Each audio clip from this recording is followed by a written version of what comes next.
All right, so welcome back to the second session this morning. So our first speaker this session is Michelle Kuchera from Davidson College. She's a computational physicist with interest in deep learning, nuclear physics, and particle physics, and she focuses on applying AI methods to accelerator-based nuclear and particle physics experiments, which looks like what she'll be talking about here, so go ahead. All right, thank you so much.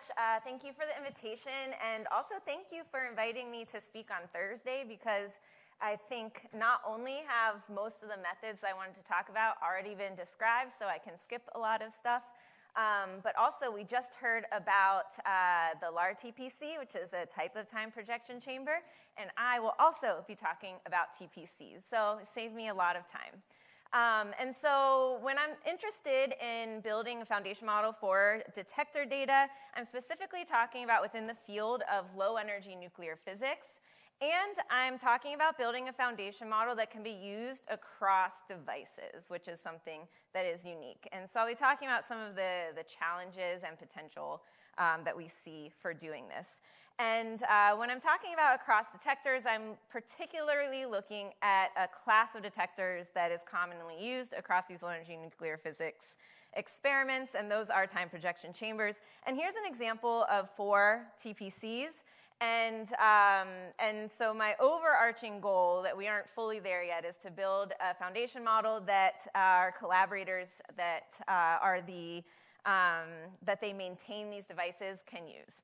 And I've been working with these different devices for different lengths of time, and so I'll focus a lot on the one on the left, the active target time projection chamber, because I've been working with that group for, I think, like 13 years. And for reference, this one here, they reached out to my group just this month, so we've just started to look at data for this. And so my research question is, can we build a general purpose deep learning model for nuclear physics time projection chamber data? And similar to what Francois was saying, the reason that we want to do this is that over the years we've been building bespoke models to accomplish a lot of different tasks. And so number one, it would just be easier if we could start with some backbone model and tune it for various purposes. But also, we are in a realm, like most people here, where access to data is plentiful, but access to labeled experimental data is much more challenging to come across, so not a new story. What's interesting, though, is for a lot of the work that we've done, we've used a lot of different types of architectures. We've perhaps even treated the data in different ways. So our physics motivation, we want to be able to quickly tune a model for various tasks with small amounts of labeled data. And the quickly is for some particular applications. Not everything has to be fast, and fast is relative to your field, I understand. And small amounts of labeled data. Of course, the different experiments can label their data with different levels of accuracy and efficiency. So I said that I'm most familiar with the active target time projection chamber, so I'm going to tell you, I'm not going to explain all of these detectors individually, but I'm going to tell you a little bit about this one detector, and I hope then you can build out in your minds like why doing this type of foundation model is useful in this field, and see if it translates to anything that you would potentially be interested in, because I don't think we have any low-energy nuclear physicists here, or maybe only a few. So this is a type of time projection chamber, but the active target means that this detector volume is filled with gas, and that gas can also be the target for the nuclear reaction, so you can put in a beam of some rare isotope, and it can, if you would like it to be the target, react with the gas in here. But what that means is that you can be swapping out the gas to your target of interest as long as the reaction products are going to ionize that gas, and then they're going to, in an electric field, those electrons are going to drift to this pad plane and be detected. And so this is a close-up of the ATTPC's pad plane. There's over 10,000 pads, and they are not uniform in size, and they're triangular in shape. And then if this is a very simple single pad signal for a single event. And so in this case, they've set up the electronics to have 512 time buckets of information. The time location here is going to allow us to get our what we call Z position, and then the pad that was hit gives you your X and Y location. And then depending on the experiment, people are keeping different information from this waveform. And so people might just be getting the peak height and storing that with each point. People might also include things like integrated charge, things like that. And so how people are processing the data for different experiments is not exactly the same. And then if we think about all of the detectors that I've shown, these also have very different resolutions. So the two on the left have more than 10,000 pads. The ones on the right have order of 1,000 pads. And so even the data that's being collected is of varying resolution as well, which causes us additional challenges. Uh-oh. I don't know what happened, but hopefully the computer... Ooh. Okay. So what does the data look like? So I've just shown a single event for each of these detectors. And on the left-hand side, you see the HTBC, the pad plane projection, and in this case, you see a spiral because it's inside of a magnetic field. This is Spirit. This generates a bunch of pions and other things. This is from a Riken experiment in Japan. This is at Texas A&M. They have a cyclotron institute there. They have more simple patterns coming into their detectors. And then this is the Gadget TPC, where they actually, into their TPC, they implant some nucleus and then watch it decay. So the kinematics there are different too, even though the source is coming from a beam. And so if we just look at the case study of the ATTPC, I've said that we can fill this with different gases and it can have different uses. And so this was developed primarily for use at the Facility for Rare Isotope Beams, which is a new Department of Energy facility, came online in 2022 at Michigan State University. And when people come from all over to use this because of the colored part here. And they generate rare isotopes. You can create anything lighter than whatever you're putting into the fragment separator, no matter how rare it is, and then you use magnets and deliver the isotope that you want to study to different regions. And so the fast beam area, fast beam for them is like half the speed of light. Stopped beam is not stopped, it's just a lot slower than half the speed of light. And then if you need something in between, there's some reaccelerated area if you're creating something that will live long enough that you can deliver it out here. And so this detector can be housed in the slow or stop beam area, and they have a whole magnetic field setup that they can put this in to get the spirally tracks. It's also been in the fast beam area. And so when you think about what the events look like when you put the detector in different places, then your data is going to start looking pretty different in these different situations. And so just for a view of what this means, I said that it's a DOE user facility, and there's this PAC, this advisory committee, and people from all over the world that do this type of physics are going to apply approximately every year for beam time to do whatever experiment that they want.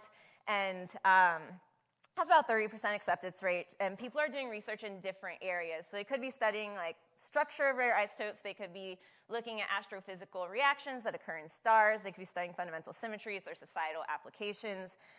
Medical physics applications happen there, defense work, chip testing, things like that. And so there's a suite of detector systems that they can apply to use. And so it's hard to predict exactly what sort of data is going to be coming into this detector.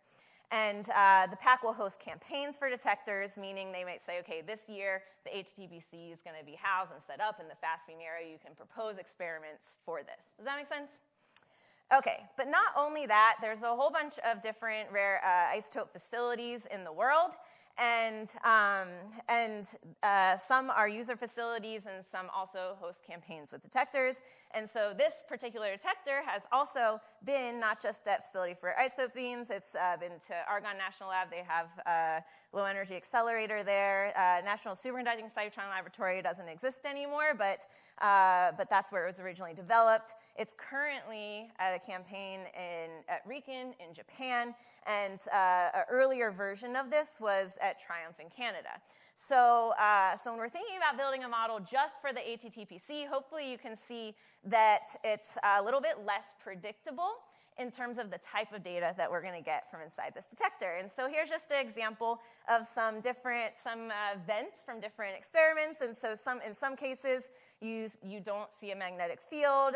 Some cases you have very simple geometries, and other cases you have more spirally geometries from the magnetic fields. So we all know about foundation models, but I just wanted to give my specific definition that I'll be working off of, and it's a model trained on large amounts of diverse data that can be adapted for many different downstream tasks. And so when I'm talking about diverse data, it's pretty diverse just for that one detector.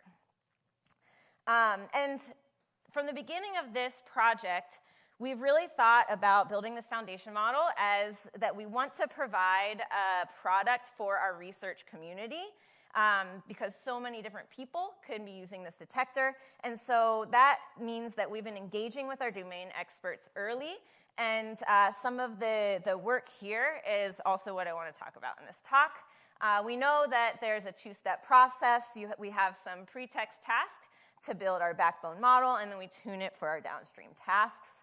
I was going to go through interesting background of all the work that's been done, but we have the actual people here who have worked on these things, and we've heard about it this week, so I'm going to skip this part. And so let's go back to the research question here and our motivation that I already described, and I'm going to look at the first use case, which is building a general purpose or foundation model specifically for ATTPC data, for that single detector. And hopefully by now you're seeing that that's not perhaps as simple as it sounds, and it's hard to predict what future data is going to look like inside of that detector. And so one thing that's really important to us to accomplish this task is that we want to use data for our downstream tasks that come from an experiment, a reaction that was not seen in a pre-training task. So what if we do something like train everything only when there's a magnetic field, and then how is this going to do for tuning in a case where you didn't have a magnetic field or something like this? And then, of course, we want to test how little data is needed versus training from scratch, which is what people are currently doing with models that we've built. And so, in this meeting, we've heard a lot about some of these methods, so I'm going to highlight specifically a method that we haven't heard as much about. And so for the pretext tasks, we've heard a lot about contrastive learning. We are also doing contrastive learning. We have a graph-based and a point net-based model. We are looking at physics-based augmentations and non-physics-based augmentations. And that's a thread that we're going to continue in all of these models. One reason for that is I'm not sure if we do physics-based augmentations or physics-based pre-training tasks that it's always going to generalize well to things that I haven't thought of, future experiments that I haven't thought of, depending on what those augmentations are. I'm going to be talking about the shuffling task, and we've done this with different packages, so sparse tensor packages where we can use 3D CNNs like ResNet. We saw stuff like that in the previous talk. And then PointNet. You see PointNet's an older architecture that deals with point cloud data, but you see it come up a lot with us because a lot of people are using models that we made with PointNet, so it's a much easier transition for them. And they already have data processing that works for it and things like that. So these are things that we're thinking about as well as we're thinking about building something for the community. And then masking, completion, occlusion. These are all types of tasks that we've been seeing before. We also saw in the previous talk. We use point cloud transformers and cycle diffusion for this. I think that these have been mainly introduced as kind of non-physics-based tasks. But we actually built these models originally because we have some experiments have gaps in our data, and we built these models to solve a physics problem. And so, for example, one thing that might be one unexpected feature of our data was at one point they actually had to drill a hole in the middle of the pad plane because it would have got, they actually wanted to shoot the beam in from behind the pad plane for the setup of one of the experiments. So something I never would have thought of, but if you cut a hole in your detector, you're going to lose some data. And so that's where these models came in, but then we thought, oh, maybe that can also be our pre-training task. And transfer learning, and in this case, we're actually benchmarking against pre-training on non-physics data at all. And so if we, it's too many slides back right now, but one of our earliest works was, classic back in the day where we used a pre-trained CNN, pre-trained VGG16, and tuned it for our downstream classification tasks. And in that case, VGG16 trained on ImageNet data. And for our simple classification task, it was actually pointing out, when we looked at what we were getting wrong, we actually found more instances that our labeling was wrong rather than the model. And so we always want to now benchmark against non-physics pre-training to see what we're actually gaining from using our data. In that case, the old school VGG16 approach, I was burned because I told my students, there's no way this is going to be better than our pre-training, but I was wrong. So I always remember I'm not as smart as I think I was, and so we use this as a benchmark as well. And then we tune for a variety of desired downstream tasks, and when I say desired, I mean desired by the experimentalists. And this list of downstream tasks that we want to test is maybe not necessarily what I would have originally put together, but it's what I found is if you do useful tasks, then people want to use your model, obviously. But track counting is a really interesting one that I'll talk about more.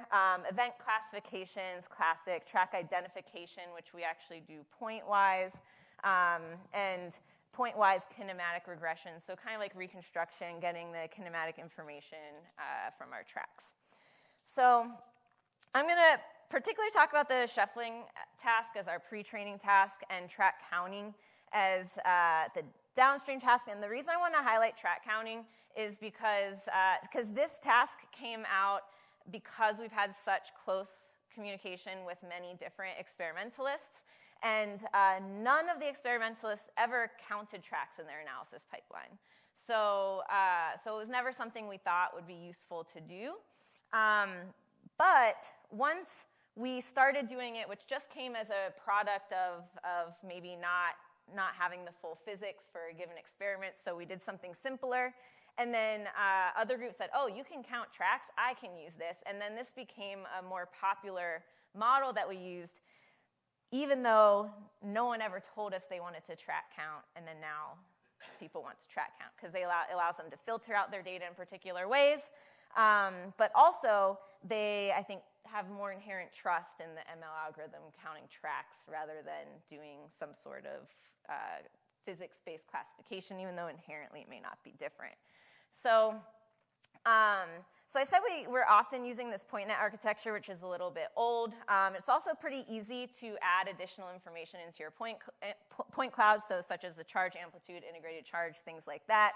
And it's a model that inherently can do point-wise semantic segmentation, part segmentation, classification. It can be fairly easily adapted to do regression tasks, either point-wise or point cloud-wise regression. So we've been using this for a while. And so when we're looking at different pre-training tasks to try, we say, okay, well, what can we do with the architectures that we've already built for the data? And this paper stood out to us, which looks at reconstruction as a pre-training task. And so if you haven't seen this paper, they just take this bunch of point clouds of closed surface objects, and they divide up the area. They shuffle the point cloud, which then becomes the input to your model. And then essentially the model is going to reassemble the point cloud back to its original shape. And then this is just showing what it got right, what it got wrong. Inherently, though, it's actually a classification algorithm because it does point-wise classification, and it says which voxel, so it's shifted by voxel, each point which voxel it should be moving back to for the reconstruction. Okay, so it's not a generative task, it's a classification task.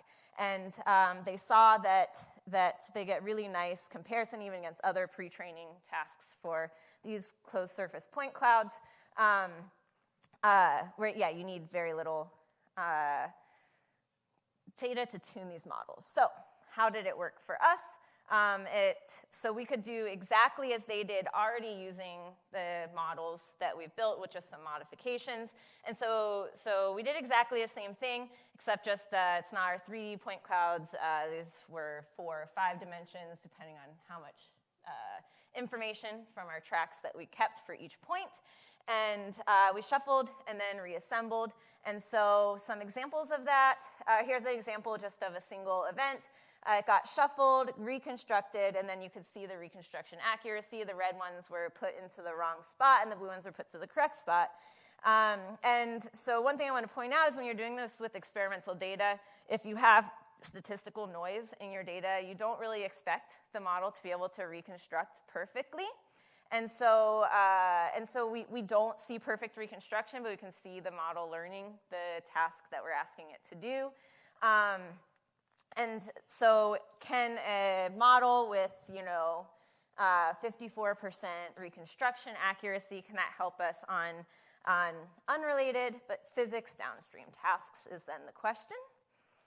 And so we tuned that model for track counting for magnesium-22 plus alpha reaction, which happened inside a magnetic field. And we pre-trained carbon-16 plus, I forget what the reaction was, but that was the one where the beam came from behind the pad plane, so the kinematics were different.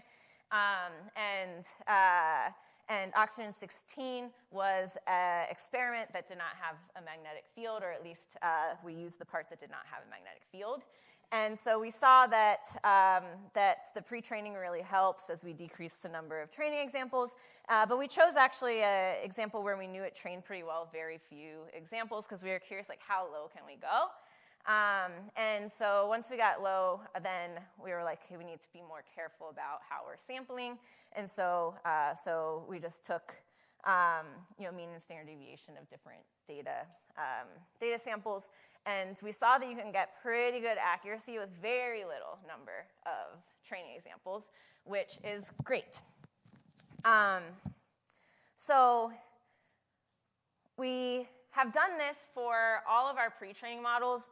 Right now, I would say I'm not confident in I think we need to think carefully about how to compare all of these models and exactly what tasks we need to do to make conclusions on the comparison between them. But at least we're seeing promising results. And we're careful to use data from other experiments that look very different. And so, of course, if we want to analyze all of these, we want to be careful about how we're doing it, as I said. So we have an independent latent exploration toolkit that we built that's just going to do some visualizations. It's going to probe the latent space in a geometric way, so linear probing, support vector machines, things that really get at the structure and the information encoded directly in the latent space. We'll do things like on this left-hand side. These actually came from a contrastive learning pre-trained model. I just couldn't find one for the one I showed you. But we'll also take the pre-trained model and stick in some of our synthetic data that we've created for other models and look how the latent space looks for that unexpected data from a physics standpoint. And this is now agnostic, so you just put in your latent representation, so it's agnostic of the package and model architecture that you used. So we're at least able to start comparing things better now. And so if we go back to the research questions that I asked is, can we build a general deep learning model for a time projection chamber? I give that an I don't know rating. We have actually incorporated other detector data into these models, but it feels a little messy right now, so I'm not going to show you results from that. And we have to think very carefully about how to benchmark these things. And we do see that for various tasks we can tune the models quickly, and maybe even direct probing of the latent space is sufficient for some applications. And we're seeing for all the different combinations that we can think of, we see that we can easily tune these models for a variety of experiments. But the question mark here is just starting to think, I don't know what the next data is going to look like coming into the HTPC, just thinking about that. So how do we, what tests can we do to really ensure that this is going to be working as expected? And so I want to go back to the first or earlier slide where I said our goal really is very practical. When we want to build this foundation model is we want to provide this as a service to our community with the collaborators that we either have been working with for a long time or who are just gaining interest in using the foundation models that we're building.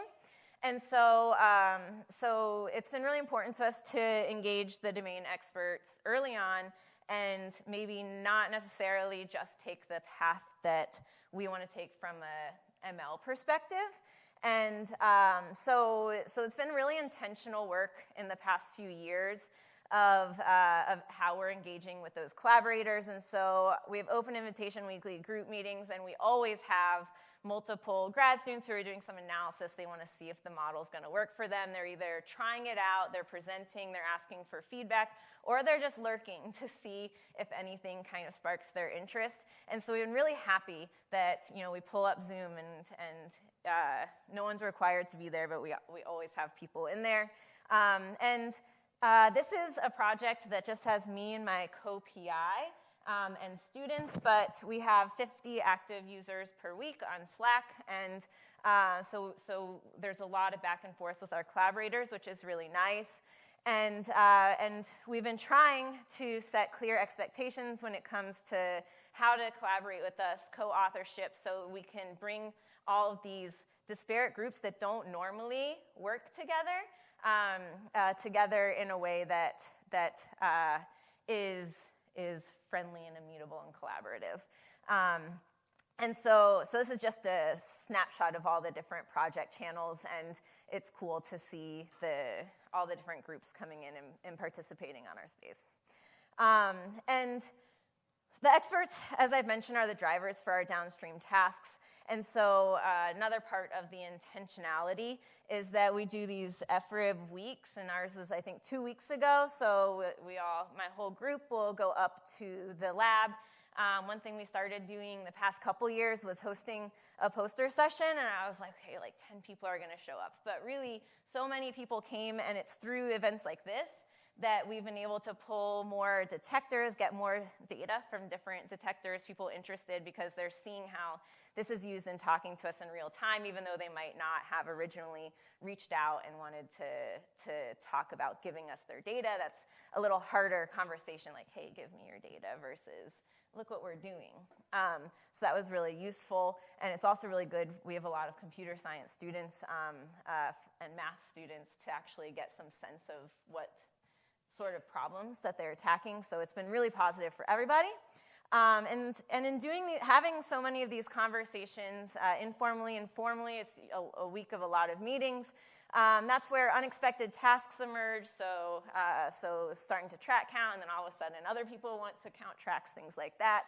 And we realize that that's because there's easy, trustworthy validation. So if you're looking at how your model's performing and being like, hey, there was 5 tracks produced in this reaction, that's something that's not going to cause as much uncertainty or disbelief than doing something that might be more physics-based. But the scientists can do a lot with that model. And also the near-term uses shift every year and we go down. And so when I was talking about doing the fast tuning, this idea of online analysis came up, and this idea we had many years ago, but kind of canned, and now it came back. And this is, as the data is coming in, actually quickly tuning or directly probing on latent representations to try and figure out what's happening as the data is coming in, where typically this would be a long-term endeavor to actually have the data come in, process it to a point that you're going to tune the model. So we had, last year, we had sent up a couple of students to actually learn how the data comes in, how it's processed in real time, and how quickly can we get a model deployed as the data comes in. And these experiments run for 3 to 14 days, depending on what the experiment is. And so, so this will be really cool. So now we learned a lot in that first experiment, and now we have to adapt our software to be able to adapt to how that data is coming in. And also, because it's not replacing something the scientists are doing, it's actually enabling something that isn't possible in some of these cases. They're also, they also are okay with less robust results because they can check things they were unable to check before as the experiment's running. And in particular, kinematic regression is models that we've had for a while, but we've had trouble getting it into like true production for physics results because of the validation aspect of it and really needing to be sure of the information that the model is producing. But in an online sense, we're really only gaining things by trying this model in that case. So some challenges: sourcing data from a wide variety of data, different detectors, is both easy. These detectors, there's lots of different experiments. Each experiment generates a lot of data, and we've been working with some groups for a long time, so we have access to a lot of experiments. But it's also hard to necessarily bring that all together because like this astrophysics person using this TPC has really never interacted with someone using this other data, but we are proposing that we're going to put all of this data together. And so there are some challenges just figuring out that. People process their data differently. So now we're thinking about, like, can we have 4D point clouds and 5D point clouds and things like that within the same data set, or do we need to think differently about it? And also the data use and data sharing. People that are working with us are very open, excited about the project, but then when you get down to the specifics, then you realize that they're in different communities and their norms surrounding how they use their data and share it is different.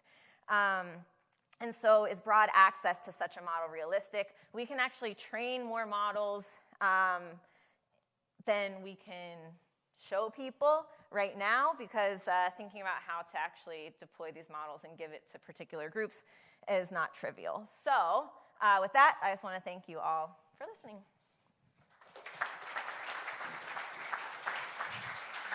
All right, thank you. Questions? Yeah, there's one over there.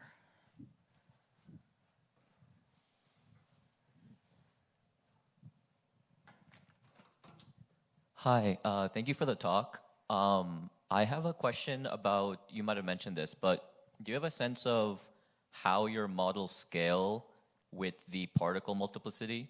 Like, for example, if you imagine some sort of like heavy ion collision and that leaves like a ton of tracks everywhere, like do your models perform just as well?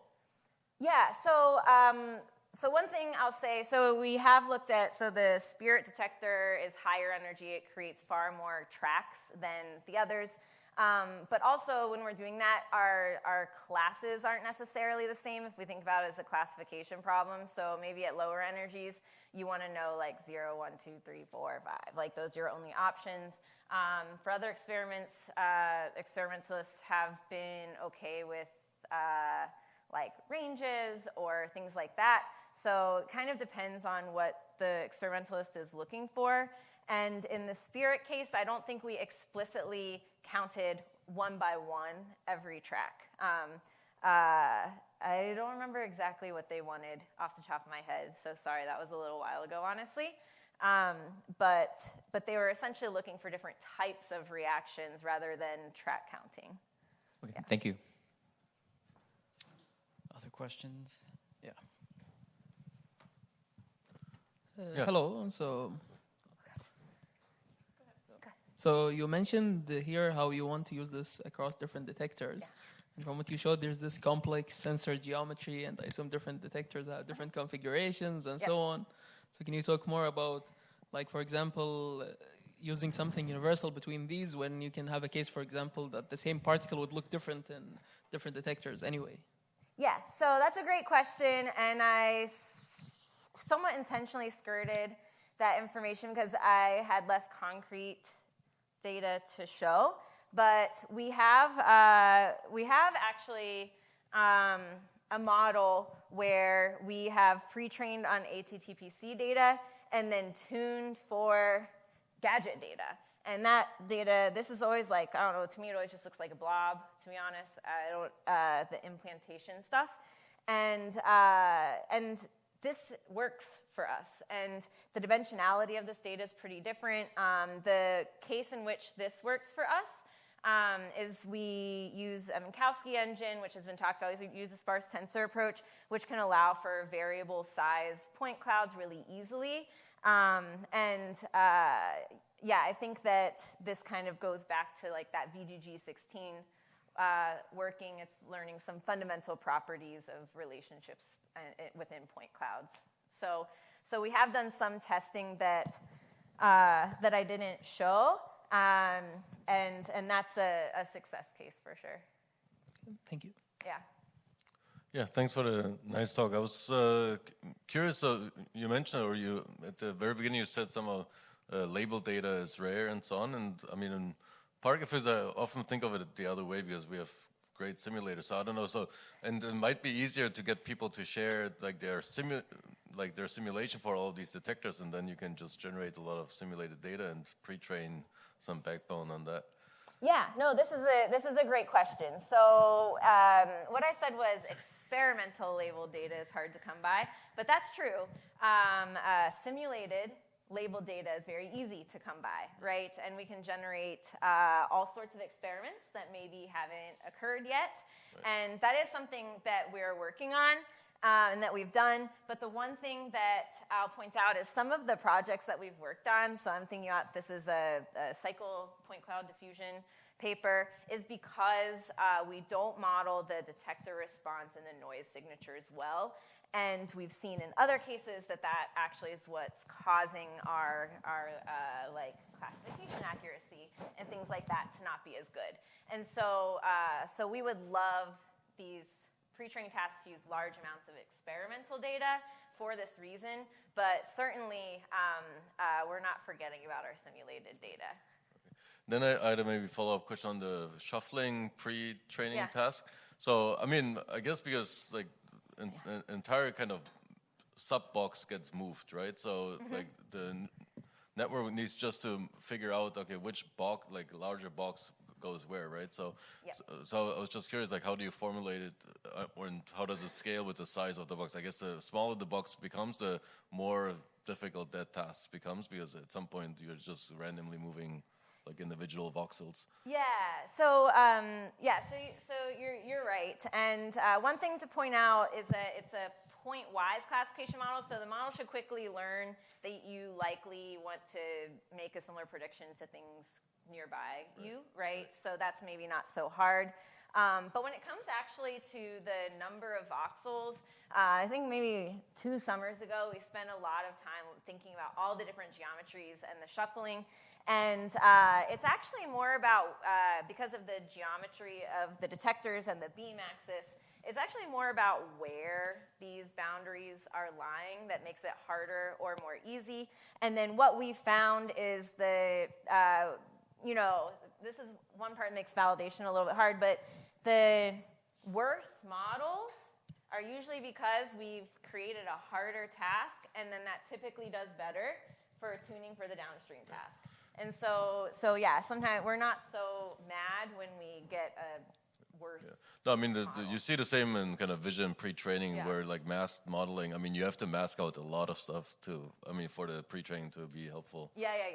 Okay, cool, thanks.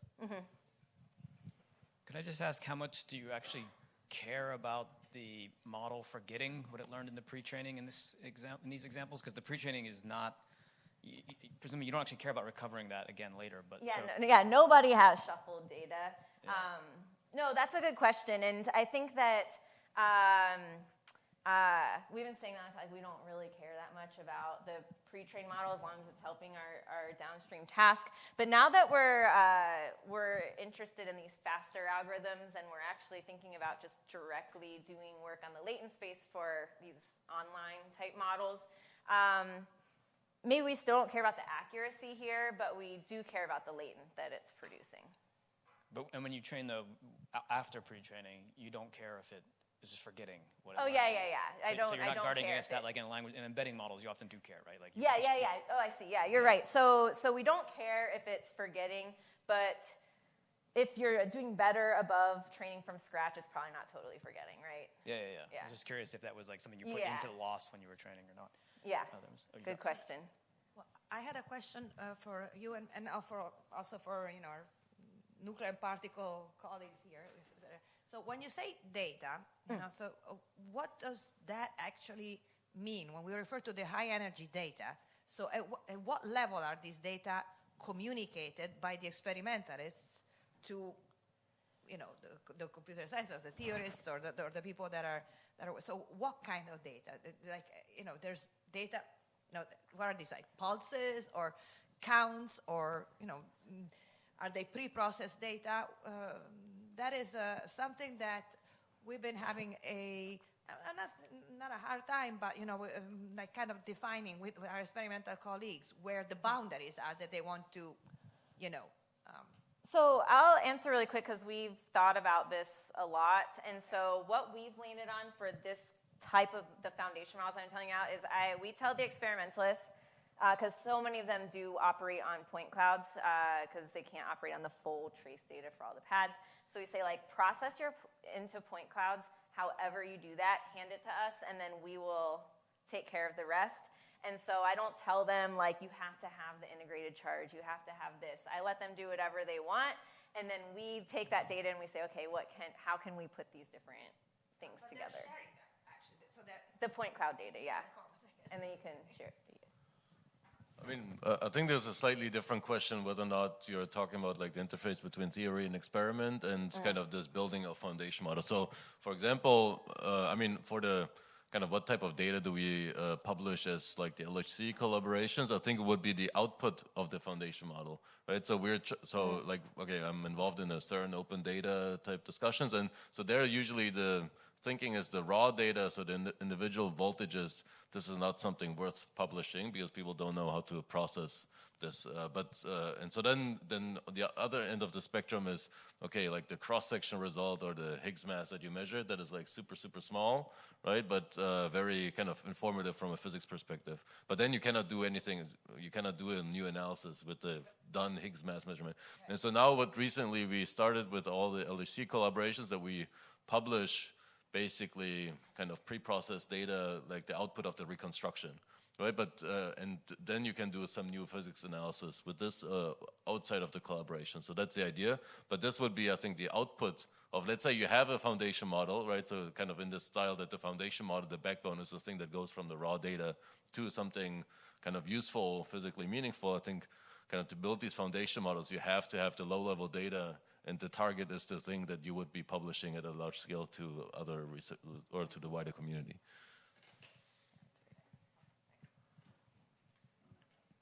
All right, one last question, then we'll.